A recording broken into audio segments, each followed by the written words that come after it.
Hey everybody, it's Jamie. Welcome back to my channel. Today I want to talk to you about some tips and tricks to help you stick to your budget. And all of these things focus around making your budget fun. So let's dive into it. Right now, maybe budgeting isn't something that is a really great habit for you, something that you're able to stick with and be consistent with every single week or every single month, depending on how you're doing your budget. But a lot of that consistency and being able to stick to your budget comes down with how you set up your budget and how you prioritize the things that you're spending money on. As with most things, we're more likely to do something and stick with something if we have fun doing it. Budgeting is a lot the same way. You got to find a way to make your budget fun. And I know budget and fun usually don't go in the same sentence, but making your budget fun is a huge way to help you stick to your budget for the long term and not just in a short sprint as you feel motivated, but really consistently. So if you don't have a budget or you need a budget, I've got a couple links down in the description for an annual budget that we use every year. And I actually just set it up and updated it for 2021. And you can check out that video down below on how I did that. I've also got a monthly budget template that sets up a new budget for every single month where you can do your projected totals and then your actual spending. And it gives you if you're plus or minus, which is really sweet. Also, we'll calculate yearly totals once you get to the end of the year in December. I have 3 major tips to help you stick to your budget by making it a little bit more fun. First thing is to spend money on things that make you happy. This does not mean that you just get to kind of go hog wild and spend, oh, this makes me happy in the moment, kind of impulse buy and splurge on things. This is not what that means. This is being really intentional about your money and looking at the things in your life that you can spend money on that add value to your life and like help you feel like fulfilled or filled up, bring you joy in general. A couple of the ways that we've done this in our budget are my wife loves to bake. And I know I've talked about this on the channel and on my blog before, but my wife loves to bake. And like that's something that being in the kitchen, going through the emotions of baking and making like a beautiful cake or a pie fills her up and brings her a lot of joy and contentment. It's a no-brainer for us to like build in a little bit into the budget. So we have a $25 baking budget every single month for my wife. And if she doesn't spend it all, it rolls over into the next month so that she's always, if she feels like she wants to bake something, which she just made creme brulees this last weekend and it was amazing. She has the money and freedom to do that, to like invest in her joy. I love doing this stuff. I love making YouTube videos and writing on the blog. So one of the things that we've done over the years is invest in that. So we've taken money and set it aside and make sure that I'm able to invest in tools to make things better and gear, equipment to make blogging easier and more fun and invest in that hobby for me. So whatever you are doing, the things that you like, make sure that when you sit down to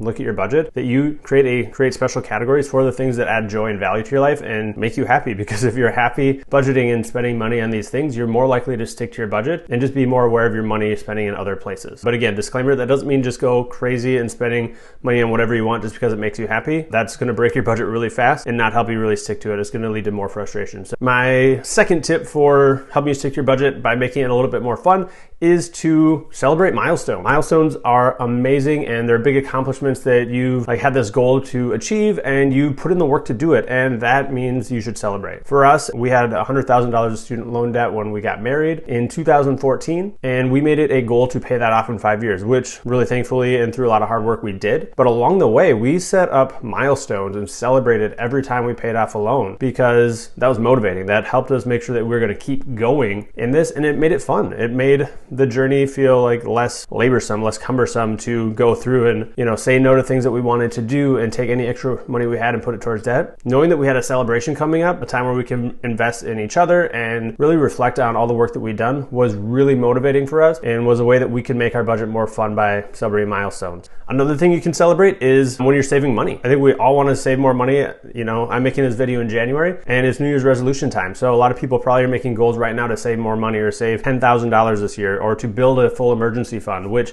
if you don't have an emergency fund, I highly recommend it. I've got a video, should be on a card, I think over this shoulder, popping up practical tips to set up an emergency fund. And there'll be a link down in the description also. But when you are working really hard to save money for something, whether it's buying a house or going on a vacation or an emergency fund or buying a new car, those things, when you achieve that goal, celebrate the crap out of it because it's a big deal. You can do it extravagantly if you want, or you can do it really cheaply. My wife is going to be graduating grad school in June of 2021 and she's worked her butt off for it. So we've already started talking about when she graduates at the end of June, what does that celebration look like? Is that going to be something where she gets something that she really wants that we will save up money between now and then to get? Kind of make a little grad school celebration sinking fund where we'll add $25, $50 a month to it until we get to that dollar amount that we've decided that we want to celebrate for. And then we need to decide on what that celebration is. Maybe the celebration is a lot smaller. Maybe it's a bottle of wine and a movie, a bottle of wine and ordering dessert or making a dessert. But make sure that whatever you are saving for, make sure you're celebrating when you get there, or if you check off milestones along the way to a bigger goal. So if you're saving $10,000 for an emergency fund, maybe you celebrate it every $1,000 you save with a more extravagant date night, making sure that you are setting room aside in your budget to allow for that to happen. And the third and final tip I've got for you to help you stick to your budget by making it a lot more fun is to include budget categories in your budget that allow for flexibility. I think I've got a whole nother video on this, 3 must-have budget categories in your budget. So you can click the card up above or the link down below to watch that. But really quickly, the thing I love about budgeting is that it gives you the freedom to include whatever you want in it. It's really personal to you and your family. And so it's important that when you're making your budget, you have categories set up to allow, like I've already mentioned, more fun, but also some flexibility. Your budget shouldn't be super rigid all the time. At least I don't think it should be. And so offering some budget categories that create flexibility are really key. And so some things that we've done in our budget, we have a category for personal allowance. And I know as a 34-year-old, maybe I shouldn't feel like I need an allowance, but I mean, hey, I do all my chores, all right? I clean the kitchen, I do the laundry, I do the budget. But we give ourselves a personal allowance, $50 a month right now, that is guilt-free money. I can spend that on whatever I want. I can buy Dungeons and Dragons books online,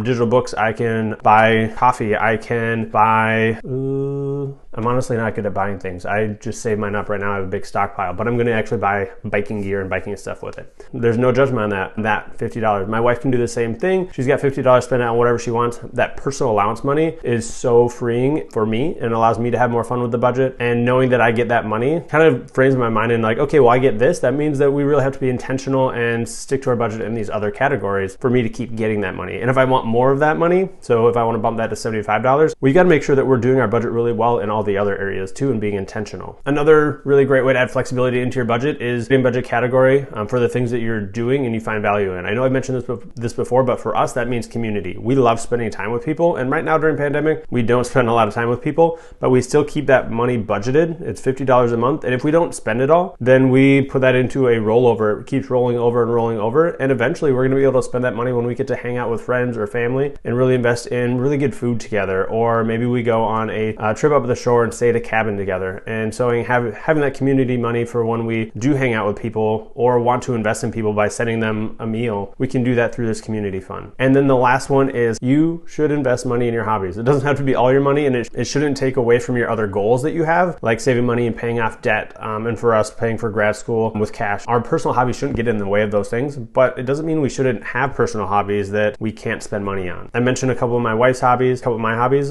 Think about what your hobbies are and the things that you love to do that add joy, add value, and a lot of contentment in your life, and make sure you have money set aside for them so you don't feel bad about wanting to go work out. You don't feel bad about going to play basketball or going ice skating, investing in your photography. Make sure you set money aside to invest in that, because when you have fun with your money and doing your budget and being intentional of how you're spending your money, it's going to make sticking to your budget a lot easier and a lot more fun, and it's going to allow you to do it consistently over a longer period of time. Those are my 3 tips to help you stick to your budget by making it more fun. And a really good budget can change your life. It's changed ours, and I hope it can do the same thing for you. Thanks for watching. If you're brand new to the channel, go ahead and hit that subscribe button, ding the little bell so you get notified when I make a new video, and I'll have more budgeting tips coming your way soon.